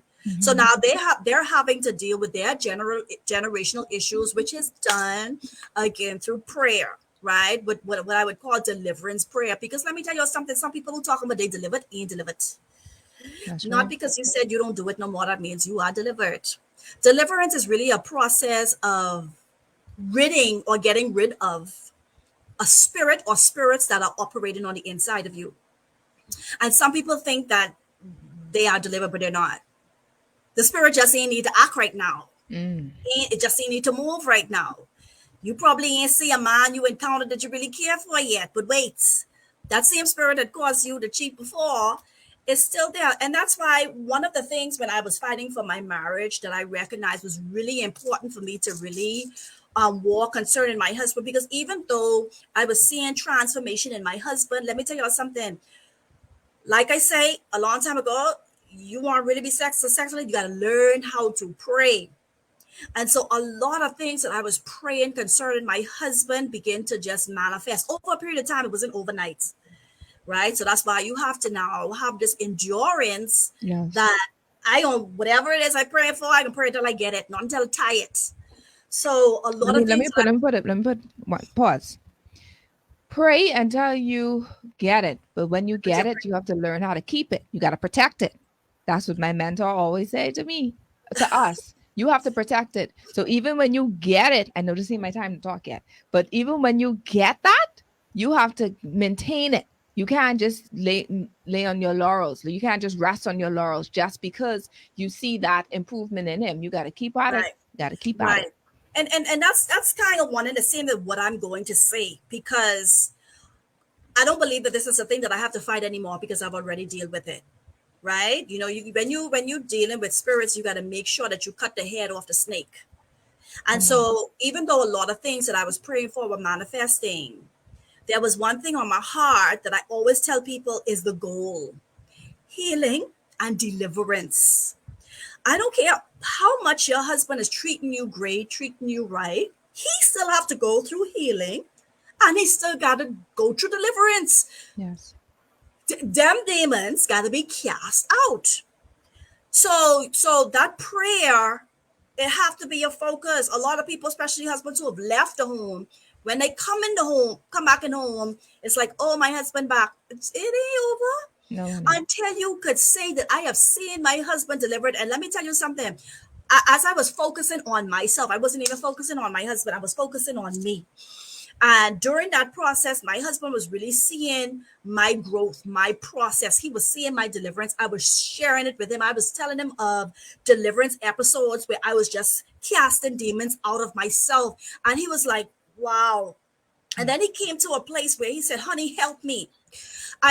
Usually every year I do this class called Healing and Deliverance for the Broken Wife, where I teach wives about what exactly do I mean by deliverance and help them how to do deliverance on their husband and to be ready when their husband is ready. I didn't do anything this year due to medical issues, but anyhow. And so anyways, now I was at this place where my husband came to me and he said, help me. Because see, let me tell you something. The Bible says the sanctified spouse sanctifies her husband, but we gotta focus on sanctified. And see, when you're dealing with this spiritual growth and maturity, you yourself are going through this process of sanctification. Not because you saved, that means it's sanctified, right? So now, because my husband has just been experiencing this, seeing this, I didn't tell my husband this what he needed, because he had seen the presence and he had felt the power of God in my life. He wanted it too. So guess what? Now I was able to come in there, lay hands on my husband and lead him through deliverance. Because again, that's why I tell you, yes, you're going through, but guess what? You got to, I know we want point fingers. We want to say he do this because that's the reason why, but guess what? Forget all of that. Come, Lord, it's me, oh Lord, standing in the need of prayer. And so one thing that my coaches, my coaching, my books, my classes, my courses, they're all really surrounding helping the woman to grow in the things of God. Because you know why we find ourselves in this position? Because the Bible says, my people perish for the lack of knowledge. That's why the perishing because of the lack of knowledge, the absence of information. The lack of knowledge is the absence of information. So we don't have the information. We going on information, talk about fix him good food, right? We get information like dress to impress, don't wear curlers, don't wear. See, that's the information we going on. And That gonna mess some of y'all up, because when y'all do that and y'all find nothing happen, and you go wonder what happened. But when we have divine inspiration of spiritual forces and reinforcement, the devil can't do nothing with you. The devil can't do nothing with you. There are spiritual things that we can do, that it doesn't matter what came up against you, how it came up against you, you gonna win. Do not grow weary in doing good, for in due season you shall reap if you think not. That's a promise. But see, we get tired and all this disrespect and how long I can do this. That's why I say, if you focus on you and you focus on your relationship with God, Holy Spirit ain't gonna lead you wrong. I didn't have the books, the coaching, and all this stuff. I didn't have that. But let me tell you what I had. I had prayer. I had Holy Spirit. And with this divine wisdom, I was able to, certain things that I used to do, I don't do no more, like lingerie, right? I realized that one of the issues that my husband had was a spirit of lust. So if I wear in lingerie, right? When he go out there and he see that, right? What he that could be enticing him. He could be enticed in the home and out the home. If I dress up with half of my butt out in home, that entice him when he leave the home too. You know, different, because why? There was a spirit of lust that is operating in his life. But how I was able to handle that, of course, through prayer. I stopped wearing lingerie. Now, don't get it confused. I don't say I don't look sexy. I just stopped wearing lingerie. Lingerie is not a part of a necessity for me to look sexy, okay? Right? So I remember this time, my husband, he came to me and he said, wow. He said, for the first time, my eyes aren't wandering. He didn't have a wandering eye. Because why? I contributed to a spirit that was operating in my husband's life. Now, not saying that lingerie is a demon. Not saying that. But if it's a factor in your marriage, there is a problem already. If it's a contributor to the spark and spunk in your marriage, it's trouble already. Let me cut you off, because I see my producer. I'm listening to you and I'm watching my producer's face. But of course, this is meat that she's saying. And she's not saying that this is for everyone, because you may have a husband who may not have an issue with perversion or with lust, because he just, if I put a camera to his face right now and what he's doing, but you have, let me give you an example then. Let me break it down for you a little bit. If your wife had a problem with alcohol, all right, let's say she's addicted to alcohol, right? Would you bring wine and certain rum inside your house? You get it now? Okay, Yeah, good. very valid. I had to break that down like that. Whatever may be the cause, to help you try to eliminate whatever that is that person has access to, whatever it may be. Now, if it worked for her family, that's her home, that works for her, because that's the issue that they are dealing with. Yeah, you get it? All right, good. Because I'm most certain that he's not the only one who's probably curious about your statement, but we get it. Yeah. I had a situation. This wife, she said, I wear lingerie. He don't even care about it. He don't care about lingerie. He don't care. He don't care if you look at. It don't move him outside or inside the home. He don't care. So it's just not a factor. And it shouldn't be a factor. Let me tell you something. I could put on listen here, my son just got married, and he told me when he was dating this girl, he said, Mommy, she have a long dress on, but I still find her attractive. Because why? It's not an issue there. It doesn't matter what I put on. My husband, he can fly off the wall. So you have to identify spirits that are operating. That's why I say it's a spiritual thing. It's a spiritual And so we have to be led by the Spirit. We have to be led by the Holy Spirit, because there are no situations that are alike for us to give an umbrella. Right. Do this, do that. There are so much things that contributes to the differences. How I grow up, versus how you grow up. Right? An issue may last longer with me, but short with you, because I might have grown up with a father outside of home. So I looking for that acceptance and rejection. Because of rejection, you might not have a problem with that because how you grow up. Mm-hmm. When your husband start acting crazy, it might not be a problem with you because you ain't never feel like you was lacking in that area. So it's important, and we need Holy Spirit to be able to identify and show us these things. And I Absolutely. know that people ain't really gonna want to do that because people don't want to, we have desensitized, the spiritual aspect of what we are supposed to walk in, especially as a Christian nation, the level of spirituality that we should operate in. We only see it as pastors and clergy operating at it. So, as one who is not, in the pulpit, we think that we shouldn't be there. Let me tell you something. In order to survive successfully in this world, we have to personally be there. Right. Right? Because let me tell you something. The thing about it is, and this is why the Bible said men are to always pray. Because Holy Spirit gonna tell you when things coming up. I remember, specifically after it was all uncovered. I remember I asked my husband out of the blue, did you ever cheat on me since we were married?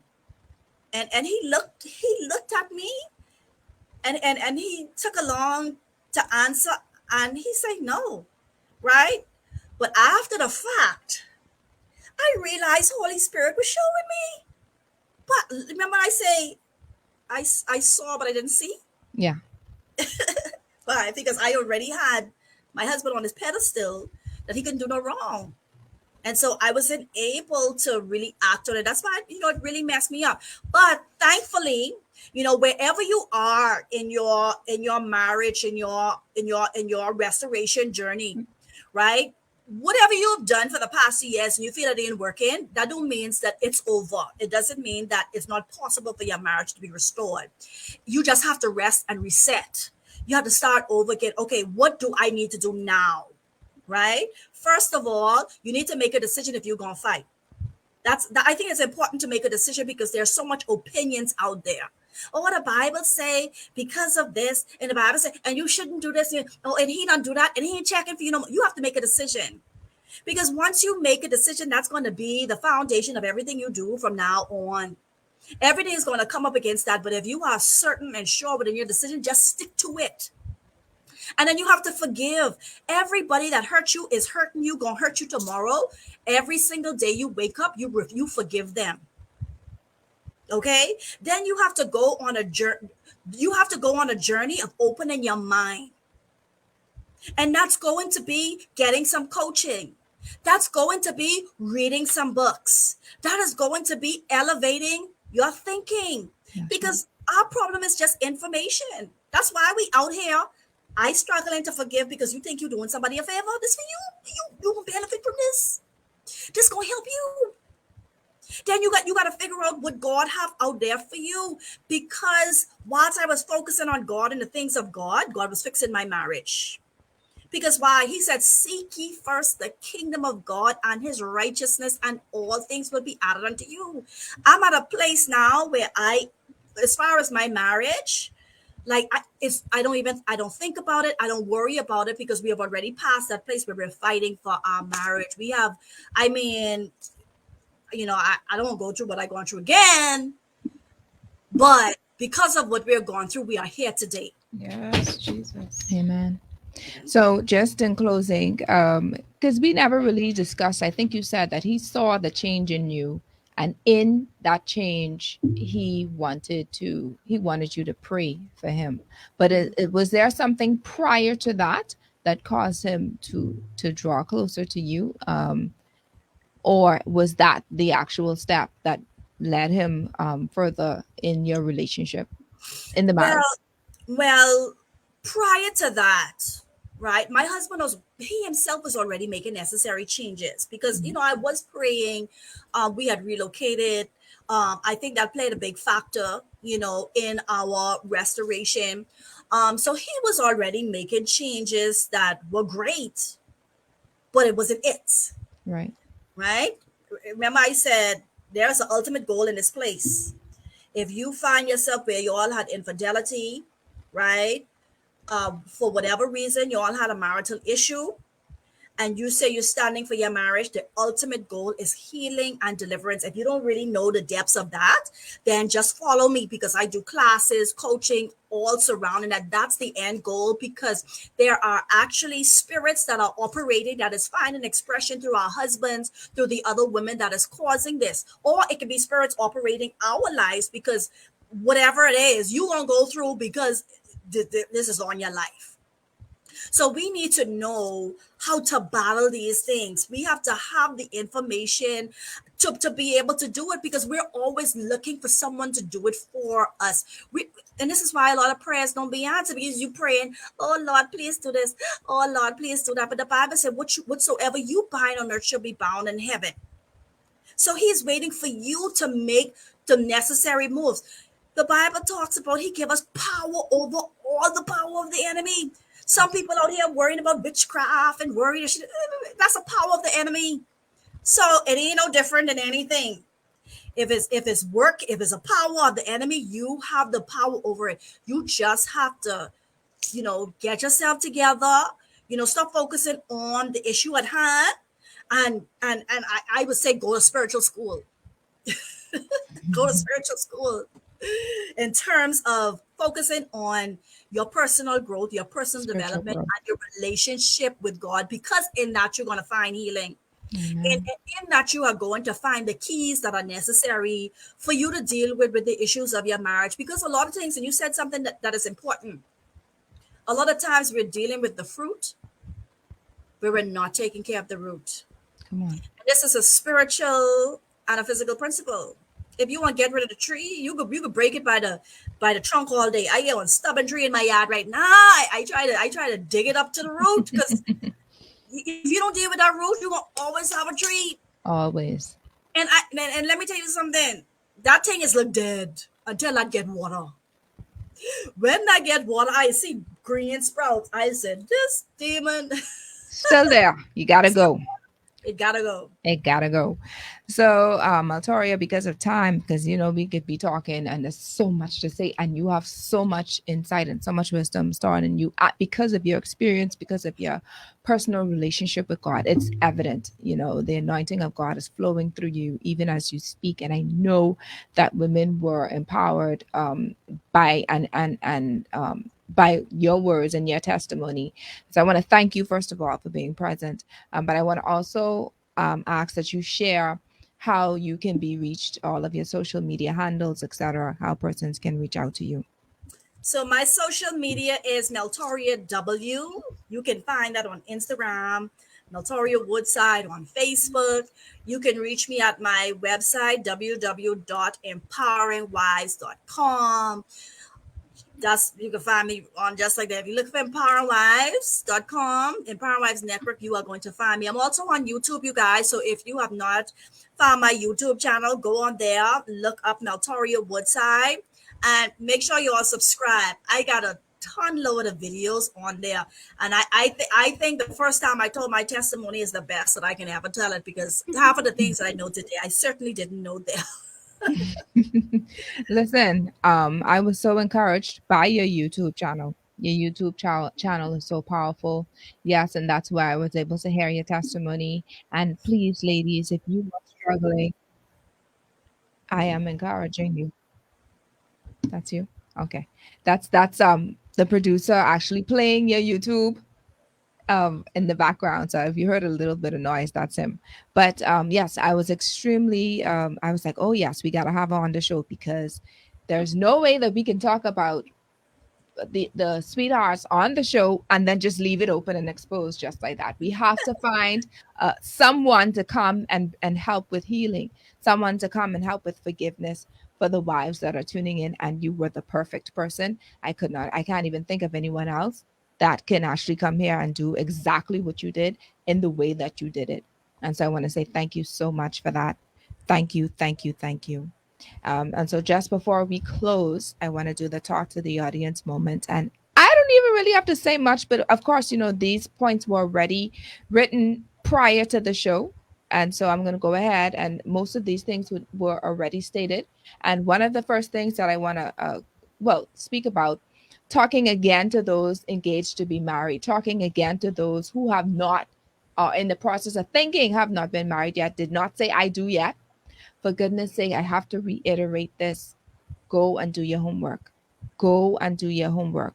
Check out on the Grammy, check out on the mother, check out on the daddy, check out on the granddaddy, find out what's going on with their family.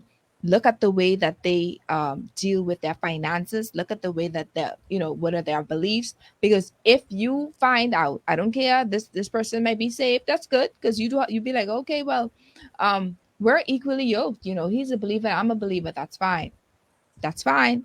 But now get a little deeper. Get your shovel, get your axe, and go a little deeper about the family history. This is extremely important, because you want to know in advance what you're up against.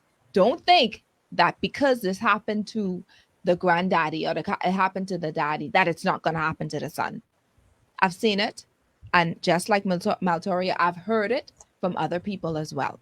All right. Establish a firm foundation. If you, let's say you are not equally yoked, meaning that you have different beliefs, different values, there's a huge difference with the way that you conduct your finances, handling important decisions. You got to be careful. Step back. Step back. If he's showing red flags that you're not prepared to deal with for the rest of your life, step back, sis. Go in. If you don't know God, get to know him, because he's the revealer of all things. He exposes all things. He will give you an answer if you ask and you seek him. He will answer you. Before you, marriage is a serious thing not to play around. This is a covenant. This is not something you just jump in just because you feel like it. Please, I'm trying to help someone out there. Do not go. I don't care how much money you've already spent on the dress. I don't care if you've already sent out the invitations, because there's a story that I have to share at another time. It's too bad. This is your life now. All right? This is your life. Some of those things you can give back. They'll give you a little refund, some of them. But this is your life you're playing with now. Temporary loss. All right? Another thing is every marriage go through trials. Every single marriage. Your pastor, your neighbor, your coach, your therapist, they had to have gone through, or probably still are going through something. So don't think that you out here doing this by yourself. But it's how you deal with it, It's what you do with the information. It's what you do with when you're in the particular situation. It's how you navigate through the trials that will ultimately determine the outcome of your marriage, whether it be a healthy one or malnourished one. Forgiveness is key. Forgiveness is one of the reasons why persons excel in their marriage, because when you hold on to unforgiveness, you bring about bitterness, you bring about resentment. You can't live in a happy, content home or environment with those particular spirits operating in you. And furthermore, if you regard iniquity in your heart, God will not hear you. So when you're thinking, you be like, the world is against me and this is happening, that is happening, that's because you're harboring these things. And as we stated in the show today, forgiveness isn't about them, it's about you. You would always feel like, man, he's making me look like a fool. I feel like a fool. This is what he's doing to me. Listen to me. It's not about him. It's about you. It's about your relationship with God. It's about your relationship with, in fact, let's go, if you want to, let's talk physical. It's about your health. Can we go there? Because unforgiveness has it has a big factor to do with your health too. You want to keep healthy. My other point is, be mindful who you're telling your marital business to. Some people's negative advice can poison your thoughts and cause you to make the wrong decisions. There are people right now who regret letting their marriage go or their relationship go because of negative words spoken to them and advice given. They accepted it, and that husband is no more. They accepted it. Very good man. The man may have made a little mistake. Even before getting married, somebody tell them, don't fool with that person. Understand that if you want the answers, you seek the Holy Spirit for yourself, not other people. And being mindful that you do have some persons who speak into your spirit who mean you no good. Some of them jealous. Some of them have their own issues at home. And some of them just bitter with men. You have some women out there who bitter with men. Child, he ain't nobody. He ain't no good. He's a dog. Girl, you better go find somebody else. Girl, let's go to the club. Okay? And then you have persons though, who mean you well, who want the best for you, but their wisdom isn't as, is not the principal thing, meaning they have the worldly wisdom and not God's wisdom. So what they're saying to you contradicts the purpose and plans that God has for your life. So instead of you seeking God, you seeking them. I hear people say all the time, and this is another point, well, it takes two for this to work, because if he ain't working with me, then I ain't working with him. Listen to me. You can stand, and we saw this as Maltoria as a proof for this. You can stand on your own for your marriage for now. While you're fasting and you're praying, understand that God is working on your husband's heart in the background. Be patient. Don't get in the way. If there's one thing that God does not know how to do, that is fail. He don't know how to do that. You and God are the majority right now. If you are, if this is your job to stand, then stand. While you're standing, that doesn't mean that you go out and seek revenge. That doesn't mean that you go out and try to look for another man to try to comfort you. When you're standing, that doesn't mean that you try to fix the problem and you try to pretend to be Holy Spirit, trying to force yourself and your opinions and get in the Bible and bombing it in your husband's head, pushing people on them, manipulating the situation. God's timing is perfect. Allow him to do the work. You do your part to sanctify. You continue to do your role as a wife. You be who you are, as if you still got to cook, you still got to clean, you still got to take care of yourself. But ultimately, you still have to know how to pray. Understand that we live in a spiritual world, no matter what, and you're not fighting him. You're fighting the spirits operating in him. Prayer changes things. Stand for your marriage no matter what you see, no matter what it is. And if there are some things that you see in him, for instance, we spoke about lust. There are other things. It could be anti-marriage that may be operating against you. It could be perversion. Men have this thing, and we spoke about this. We jokingly spoke about this, but this is so true. There's this thing called what you call it, topless Tuesdays or something Tuesdays, that men in different groups, they send out pornography. I see Beats laughing. Yeah, I exposing y'all. They send out pornography to their other friends and in groups. You think that it's not a problem.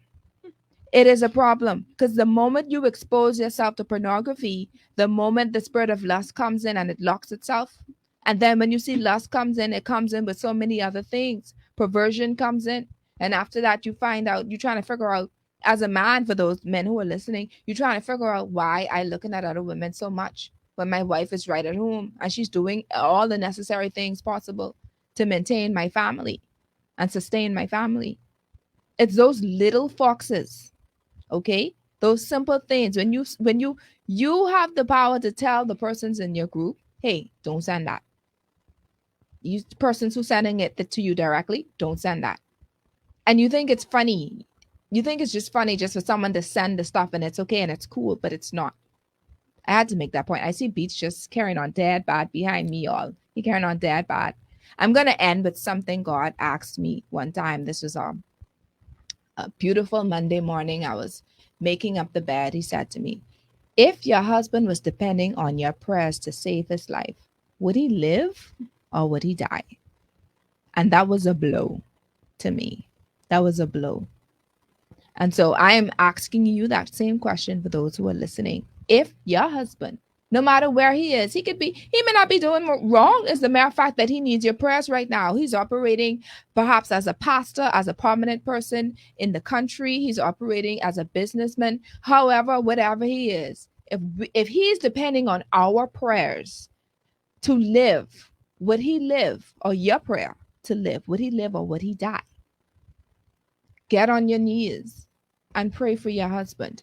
He is the priest, prophet, and is the priest, prophet, and what? King. The priest, prophet, and king of your home. Get on your knees and pray for him, because he's going to need it. As a man, They go through a lot of things. They go through a lot of struggles. They go through a lot of pressure inside and outside of the home. We, as helpmeets, should know how to help to lessen the burden. And Maltoria, I know you mean well by saying this. Yes, everything is spiritual, but I mean, I think this is where we kind of sort of differ a little bit. I still believe that you should still, and I think you know this, you should still maintain your home. You should still look good. You should still be well kept. You should still keep his food. You should still do those other things. Okay. But of course, understand that we're still in a spiritual world. All right. Some things that he may be complaining about. Last week I said this and I have to say it again. Listen to what he's complaining about. There are some things that you can avoid by just listening to what he wants, because we're ignoring him and we're ignoring his requests, or we're ignoring his complaints, that we just believe that it's okay. And can I tell you that even, let's say, for instance, you're not cooking or you're not dressing up and this is what he wants. The fact that he's getting aggravated or frustrated or angry, those are all spirits that can build up and eventually cause the door to open for him to do other things, if you get what I'm saying. So in everything, just, I know there's a lot of work for us as wives. Listen, being a wife is not for the weak. Don't come out here talking about you and get married, talking about you want princess fairy tale dresses, because it ain't. It is not for the weak. This thing comes with work. You have to work it. All right. The enemy, you may not see him much while you're dating, but at the minute you say I do and you do that covenant between you, him, and God, the enemy coming in. La la la la la. He's coming in. And he will wait patiently until that very moment to strike. So on that note, you have various opportunities, two beautiful, beautiful, beautiful coaches to serve you. But this particular talk to the audience moment is brought to you by Your Lane Life Coaching. So if you need coaching in any area of your life, including premarital coaching, knowing how to restore your marriage, how to stand even when you feel abandoned, or how to build a relationship, please, you have Maltoria right there. You also have Your Lane Life Coaching right there. And we are here to serve. We're God-fearing women. All right. We're in the vineyard. There's no competition here. We're out there doing the will of the Father until he calls us home. That's what it's all about. That's what it's all about. So the website here is www.yourlanelifecoaching.com. And then we're going to ask Maltoria to reach out and state her social media handles again and how to reach her again. Can you put it up on the screen? We're going to put it up on the screen for her. You got it? Go ahead. My website is www.empoweringwives.com. And you can find me on Facebook, Instagram, YouTube, as Maltoria W or Maltoria Woodside. Thank you. Thank you. So women, we have no excuse. We have you. The work is here. The people are here to help. We are tools. We can guide you. And it's up to you to do the work. If you want to see progress, if you want to see success in your marriage, if you want to see growth and development. And of course, ultimately, you always seek Christ. Sorry, you were saying something? Yeah, I wanted to say, some people might say, well, we can do it on our own, right? But let me tell y'all something. In being in an emotional state, you're gonna have to get help until you could find it on your own. Because let me tell you something, when you're emotional, every voice is the voice of God, and it's not. So you're gonna need to find someone that you can trust, that can guide you through the pain, so that you can be able to really hear the voice of the Lord in the midst of this difficult time. I've had a situation where this young lady, I know she's a prophetic voice and I know she hears the Lord, but one time she come to me and she said the Lord told her to leave her husband, and she was sure of that. And I said no, he didn't. I said no, wait till this situation blow over, and I want you to pray and I want you to tell me what the Lord says. And she said, Maltoria, I don't know what came over me. That was emotions. Exactly. Yeah. So you have to understand that not every emotion, as you've stated, means that that's the right emotion for you. Come out of the emotions, and seek God as to where to go, what to do, what resources to use, and He's going to guide you. All right, so today's show was brought to you by Airborne Freight and Cargo Services, John's Shoe Store and Accessories, Your Lane Life Coaching, Bahama Odds and Ends Party Supplies, Johnson & Johnson, distributed by Lowe's Wholesale, and Carey's Fabric and Uniform Store. Carey's Fabric and Uniform Store is fully stocked with ready-made uniforms and uniform fabrics for almost every school in the Bahamas. Carey's also has a large selection of Bahamian print fabrics. So you want to go down and they're located on Mackey Street. The contact is 393-0758. That's 393-0758. Contact them to make sure that before you drive down there, make sure they have what you want. And listen, the customer service is on par. I've never had an issue with them. And I'm grateful to you, Kim. Thank you so much, and your staff, for being so professional. And I always just go in there. I don't know what I want. He's picking up all kind of different stuff. But thank you so much for your patience with me, in Carey's Fabric and Uniform Store. So next week, I'm not certain exactly what I want to do, because I wanted to talk about traveling. But of course, we're in celebration mode as far as independence is concerned. So we may change the topic for next week and discuss a little bit about our road to 50, right? So of course, I will let you all know in the middle of the week somehow when you're following our social handles for Your Lane Talk Show. So thank you so much to my producer Beats. Thank you so much, Odessa. As always, you're always on point. You give us our water. You ask your questions. Thank you so much for those who are tuning in with the show on Facebook. Thank you for those who have been making their remarks and statements. We have seen all of them. We couldn't go through all of them, but we have tried our best to place them on. And please follow Your Lane Life Coaching on Facebook to get all of the updates and goodies from the show. And you can also go to Coach Trish Hanna on YouTube to watch the previous shows. And please like and subscribe. We want to thank our guest, Maltoria Woodside, once again for your wisdom, for your testimony, for your insight. May God continue to bless you and your family. And for those who don't know, their marriage has been restored. They're doing well. She's testifying about it. You can go on her YouTube to hear all about that and all of the good stuff. So I pray that you all were all empowered, educated, and encouraged today. And until next time, happy Sunday. God bless you.